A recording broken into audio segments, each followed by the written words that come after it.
All right, glad to have you back there.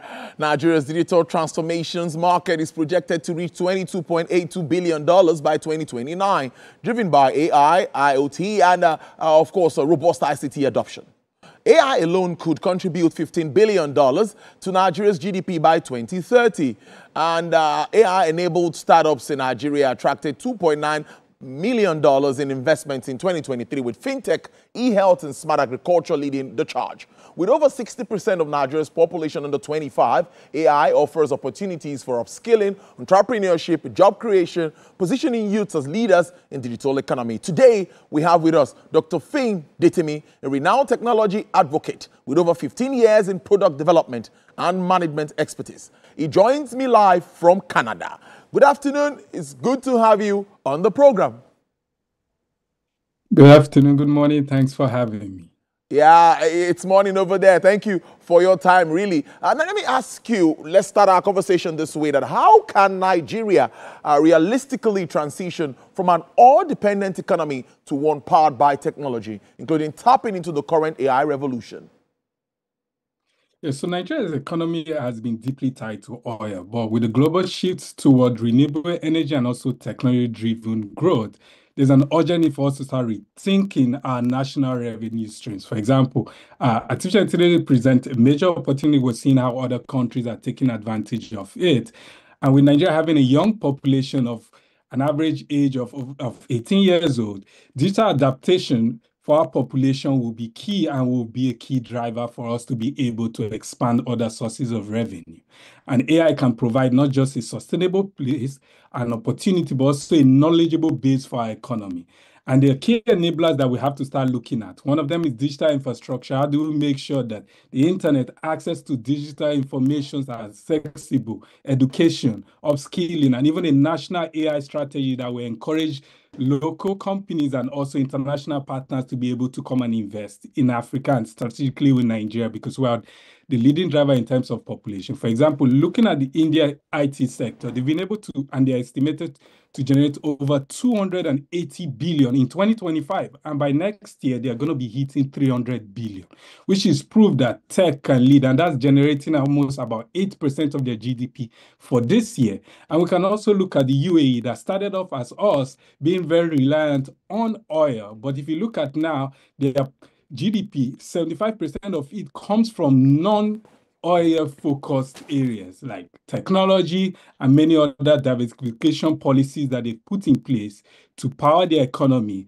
where they are not just dependent on natural resources, but they are building solutions that are reliant on data so that they can harness this to be able to grow their economy.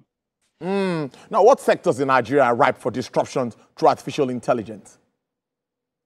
So there's several sectors that we're seeing that are at a tipping point with AI. And one of the biggest sectors is agriculture. Over 35% of Nigeria's labor force today is already in that sector. So how do we bring in certain approaches or certain methodologies that will help us be able to improve them? For example, predicting yield. Well, we want to be food reliant as a country. So we want to probably be able to detect diseases early so that we can make data-driven decisions that will help us improve our food security. We can also look at the financial sector, like you mentioned, especially the fintech, where we're already using fraud AI system in fraud detection system, credit scoring processes, even loan automations and personalized financial services.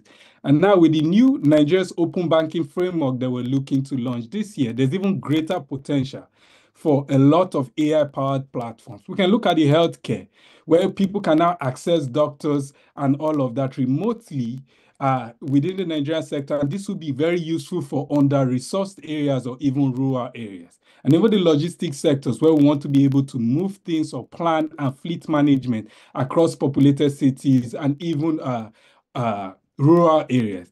And one area we're passionate with, which is the edX sector, which is we need to be able to educate the next set of generations and also build the capability for them to be able to compete by ensuring that they have the digital skill set in the different areas which F&F Consultancy is pushing and being a pioneer in, to help to fix that gap where we're providing this knowledge based to a younger population. We're providing an AI education technology-based approach to learning so that people can not just get strategic investment internationally, but also partner with local bodies, the public sector, the private sector, to ensure that we democratize education within the tech sector and using AI as a tool to expand that knowledge.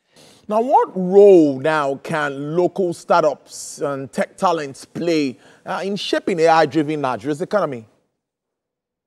So local startups will play a critical role, because one thing about technology is that without that cultural relevant solutions, it's not going to work, because we have to look at our market. We have to understand the sector that we have to understand the cities, people's pain points, people's issues, the key things that they want solved, so that we can not just take the technology, but localize it to give the appropriate tools and platforms to help us.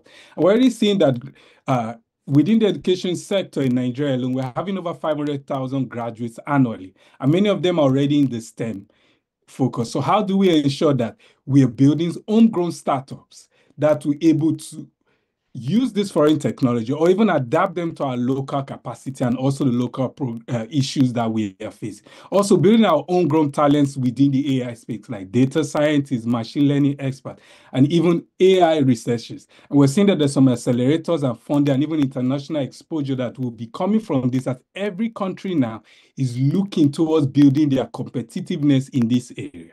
For example, we can look back at the Indian model again and see how their tech sector is contributing significantly to their GDP, because they invested in local partnership. And Philippines is another country that is pushing in this sector, which is ensuring that they build the local sector, startups, incubators, and even programs to encourage and partner with both foreign and local investors to ensure that we are building as competence, because we already have the population, we already have the literacy rate. It's just about ensuring that we build that understanding and build that bridge to connect us to the rest of the world, so that we cannot just be exporting other things, but we can export talent locally, like India and Philippines are doing, and helping to power their economies and generate revenue for their countries. Well, with high unemployment rates across the country, my next question truly would be, how can Nigerians leverage the digital economy to get legitimate remote jobs that will help our young people earning dollars and other desirable foreign currencies, of course, while living in Nigeria? So so for this, when we talk about unemployment and underemployment and having a good population or under 25 years, we're already at that precipice where we have a set of population and youths that are easily able to migrate in terms of knowledge base and move into other sectors. And that's where AI has become a deeply embedded approach that economies and countries are using.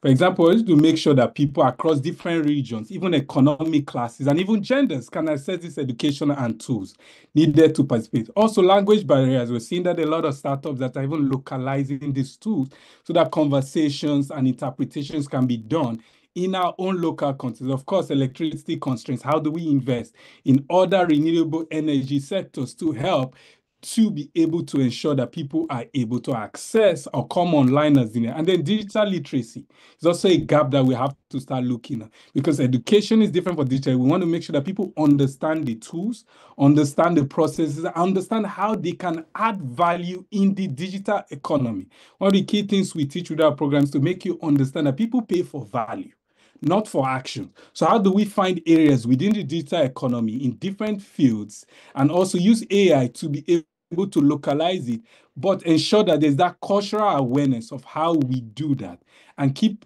encouraging and ensuring that both within the private sector and the public sector, there's the needed partnerships and there's the needed knowledge and the needed skill set to ensure that we can be competitive with other countries that are exporting their knowledge.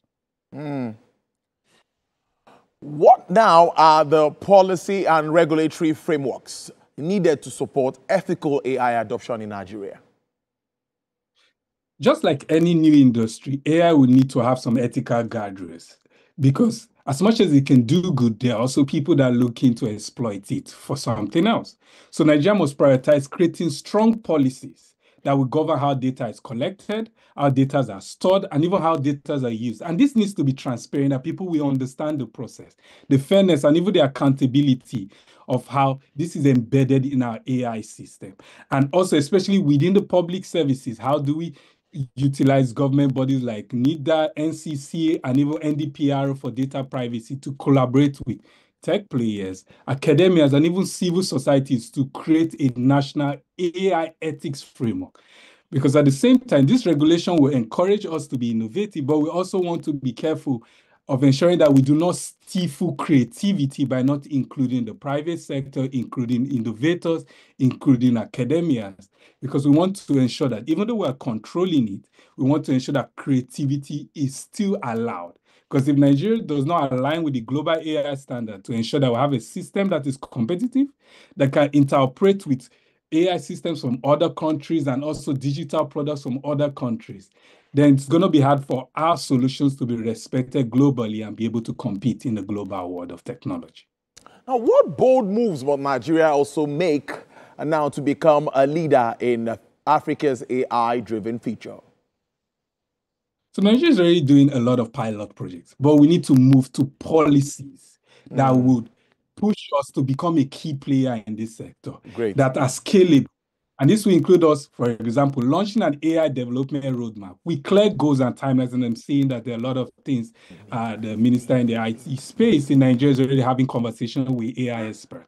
But we could go further to actually even focus on curriculums in universities, in vocational schools, and even incentivize AI research and development of, so that we can invest in not just the compute in the technology space of AI, but even the infrastructure like cloud services, supercomputing assets, so that we can have a foundation for innovation. And it is very important because Nigerians need to actively attract foreign AI investors that already started building this capacity, while we also promote our local champions that are already pushing this, so that we can lead Africa in the AI conversation. We can't forget that Africa is projected to hit 2.5 billion people by 2050, and Nigeria is still the most populous country on the continent.